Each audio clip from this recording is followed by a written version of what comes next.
So good morning students. Today once again I have prepared one most important video for you all, and this is related with the cell cycle and cell division. This is the last part of chapter number 5, fundamental unit of life, cell, of class 9th. And in the new edition book this topic is present. In the old book it may not be, so please be confirmed. You have to read about the cell cycle and cell division, and always one question will come in the final examination. So let's start without wasting our time. So cell division, before starting cell division, first of all we have to take little bit idea of the cell cycle. What is cell cycle?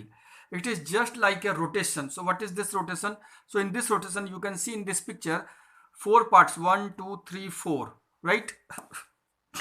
One by one I will explain. This is the G1. G1 means growth phase 1. I am repeating again, G1 means growth phase 1.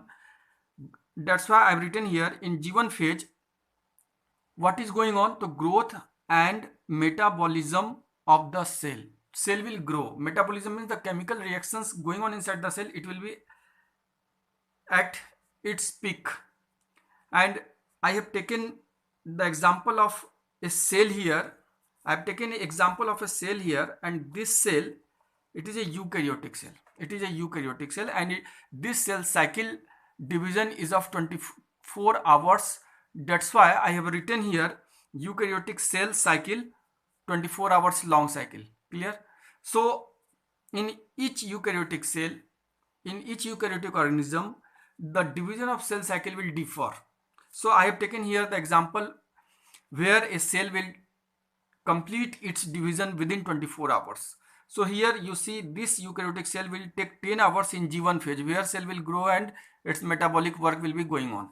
After that, now you can see this is the S. S means synthesis phase. Synthesis phase. G1 was growth phase 1. Okay. So in this synthesis phase we have read about the DNA, nucleic acid. One video was there in the YouTube channel. You can, if those who have not seen, they can see there.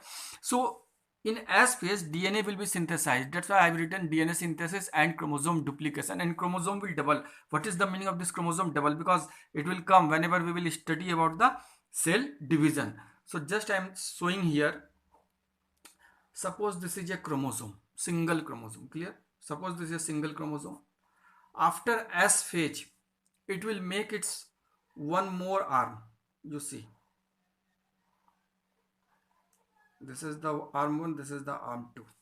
One more arm will be formed, and they will be attached with the help of one protein I am indicating from red, that we call centromere. Clear? So with the help of the centromere they will be attached. Clear?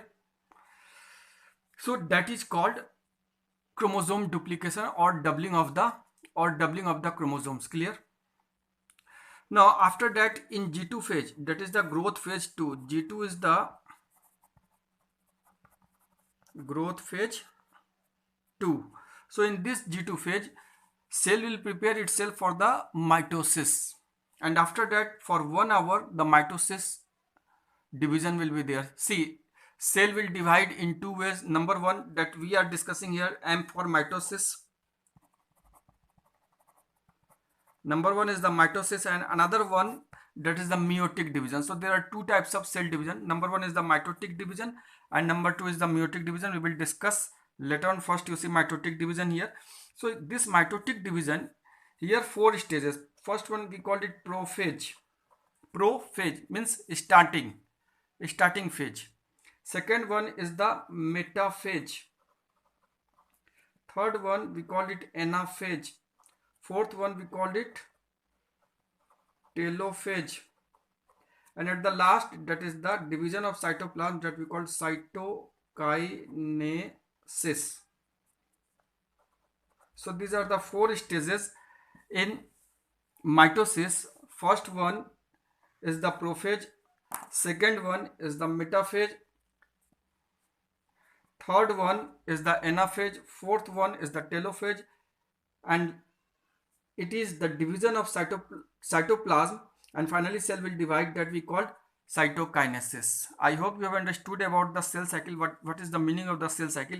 So cell cycle, here these three phase, G1, S and G2 phase, these three phase are the preparatory phase, we can say, where cell prepares itself for division, and the M phase or the meiotic phase, it will be the final phase where cell will divide and it will forms the new cells that we call daughter cell.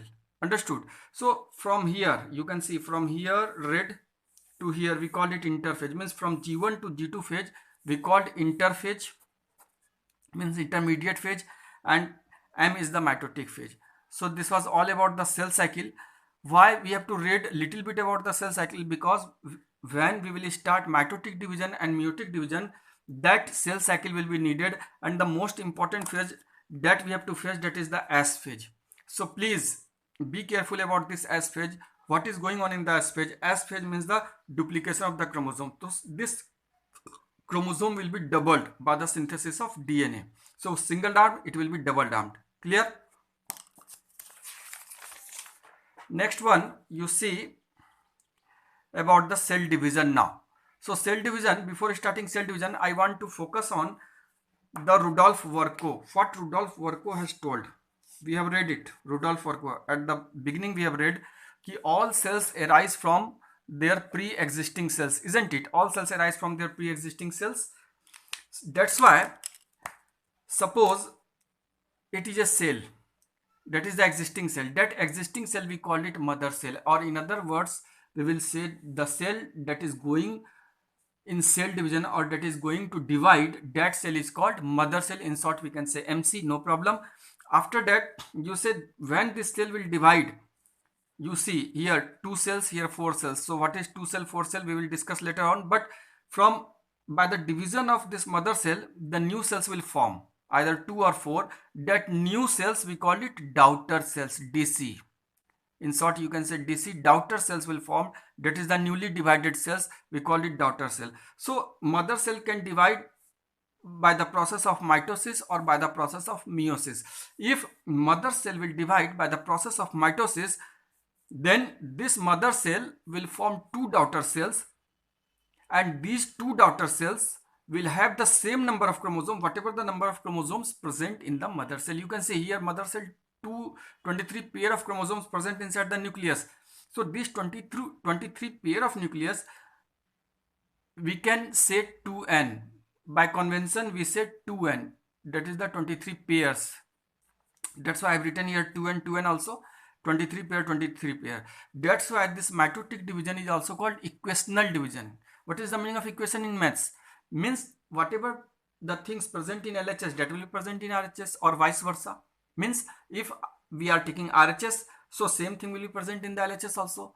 That's why the number of chromosome will be same in the newly formed cell that we call daughter cell, whatever the chromosome was present in the mother cell. We have taken here the example of the cell of human being. That's why I have written 23 pair. Clear? So, but now when the cell will divide through this meiotic division or by the process of meiosis, then it will form 4 cells. I am writing here 1, 2, 3, 4 cells. So these 4 cells, so in these 4 cells you can see I have written only 23, 23, 23. So not in pair, only 23 chromosomes will be present. That's why I have not written here 2n, I have written n, n, n. Clear? So now one thing you have to also keep in your mind, after division of this mother cell, either by the mitosis or meiotic division, the existing of this cell will be lost. Why? Because this cell is divided and they have formed the 2 daughter cells. Means after division we will get only the daughter cells, either 2 daughter cells through mitosis or 4 daughter cells by meiosis. But after division this mother cell will be lost. Mother cells will be vanish because it is divided. Clear? So whatever I have discussed with you, that is written here, you can see here. It is of 2 types: mitosis, that is the equational division; meiosis, that is the reductional division. Means the number of chromosome will half. equational division I have discussed with you, and this mitosis will occurs in all cells of our body, in other animals also, those who are sexually reproducing or not reproducing, ठीक है. But this mitosis will not occurs in the gamete producing cells. So what are these gamete producing cells? So these gamete producing cells are present in the gonads. Gonads means either testis or ovary. So the cells of the testis and ovary produces sperms and ovum respectively. So those cells are producing sperms and ovum by the process of this meiotic division. Means if one cell will divide meiotically, then 4 sperms will form, and they have 23 chromosomes. Similarly, if one gamete producing cell that is present in the ovary that will divide, they will also form 4 cells, but only one cell will mature and these 3 cells will be degenerated. We will discuss later on. And single egg will form in the case of female ovary, and that single egg will contain 23 chromosome. So after fusion of this sperm's nucleus and ovum nucleus, there will be how much chromosome? There will be 23 pair, because 23 pair of chromosomes will be there, isn't it? Or 46 chromosomes you can say. So meiotic division, you see, meiotic division, it occurs only in gamete producing cells. It occurs only in gamete producing cells, and these gamete producing cells I have told you present in the gonad.